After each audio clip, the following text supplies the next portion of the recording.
भाई पिछली वीडियो में हमने देखा था कि कैसे वो बहरा लड़का हाई स्कूल तक एक सुनने वाली मशीन से सुनने की कोशिश करता रहा, लेकिन कोई फायदा नहीं हुआ क्योंकि डॉक्टर पहले ही बोल चुके थे कि उसके सर के अंदर नॉर्मली सुनने वाला सिस्टम ही नहीं है। अगर दिमाग से सोचो तो यहाँ तक आगे लगता है कि बस अब कहानी खत्म। लेकिन उसके पापा ने इसे मानने से मना कर दिया और फिर आता है एक ऐसा ट्विस्ट जिससे वो पहली बार सुन पाता है। देखो भाई, कॉलेज का लास्ट वीक होता है और उसके ऑपरेशन को 18 साल हो चुके होते हैं। इसी टाइम एक नया सुनने वाला डिवाइस ट्रायल के लिए उसके पास आता है। पहली वाली मशीन फेल हो चुकी थी, इसलिए इस बार वो ज्यादा उम्मीद नहीं रखता।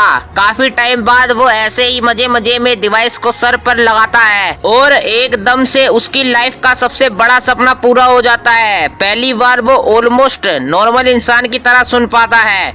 उसकी माँ की आवाज, टीचर की आवाज, रेडियो, मूवी, सब कुछ। सोच के देखो भाई, जो बचपन से सिर्फ अंदाजा लगा के होठ देख के दुनिया को समझ रहा था, उसके लिए पहली बार आवाजों से भरी दुनिया मिलती है। और यह सब मुमकिन होता है उस इच्छा की वजह से।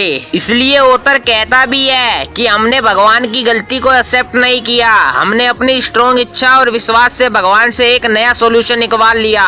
लेकिन कहानी यही रुकती नहीं है। अब उसको अपनी जीत को सिर्फ अपने तक नहीं रखना था, बल्कि इस मुश्किल को ऐसे बदलना था कि हजारों लोगों को फायदा हो सके। तो यह जो मैंने अभी तक कहा वो सिर्फ आवाज को सुनने तक का सफर था। तो चलो अब आगे का सफर शुरू करते हैं। अब वो बहरा लड़का जो अब पहली बार दुनिया को क्लियरली सुन पा रहा था, वो उस डिवाइस की कंपनी को एक सिंपल थैंक यू लेटर लिखता है। उस छोटे से लेटर के अंदर जो असली फीलिंग थी उससे इम्प्रेस होकर कंपनी उसे सीधा न्यूयॉर्क बुला लेती है। वहाँ जब वो पहुँचता है और चीफ इंजीनियर से बात कर ही रहा होता है, तभी उसके दिमाग में एक स्ट्रॉन्ग आइडिया आता है। उसे महसूस होता है कि मैं अकेला ही क्यों सुन पाया। उसने अपने दिमाग में कहा कि मैं उन सब लोगों को मदद करूंगा जो मेरे जैसे सुन नहीं पा रहे। तो अगली वीडियो में हम देखेंगे कि कैसे वो रिसर्च करके कंपनी का पूरा सिस्टम समझ के 2 साल का प्रॉपर प्लान बना के जॉब शुरू करते हैं और धीरे धीरे हजारों बहरे लोगों के लिए उम्मीद बन जाते हैं। इसलिए अगली वीडियो जरूर देखना, क्योंकि यही से समझ आता है कि सिर्फ अपनी लाइफ बचाना नहीं बल्कि अपनी कहानी से दूसरों को उठाना क्या होता है।